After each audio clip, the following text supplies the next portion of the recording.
brothers and sisters, handa na po ba tayo umawit ng papuri sa ating Panginoon? Amen. Pero bago po natin simulan ng umawit ng papuri, tayo po muna ay umupo at manalangin.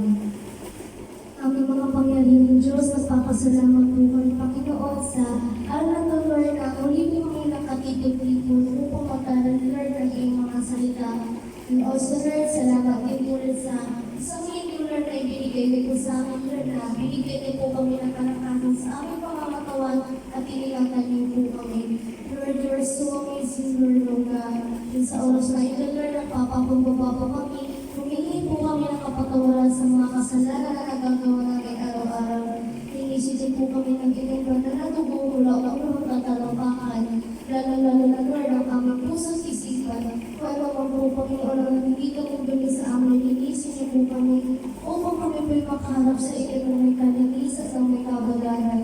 By your grace and by your love, Lord, we receive your forgiveness. And also, Lord, sa mga pag-aalala ngayon, buksan niyo po kami puso't isipan, O God, na tumatak po ito sa mga isip na patuloy po namin maalala, Panginoon, at magama po namin sa araw-araw ng pamumuhay namin, O God.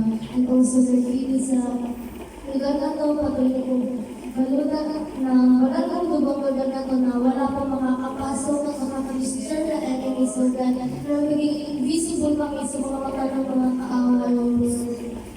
Patuloy mo buksan, Lord, ang portal of heaven, O God, magpadala ka po ng mga anghel na papaliputan ang church sa loob at sa labas. Salamat po, Panginoon, sa pagmamahal na patuloy pong ipinapangalanan sa amin. Kailangan po kami itinataas at pinupuri. We love you, Father God. We love you, Lord Jesus. We love you, Holy Spirit. In Jesus' name, we pray.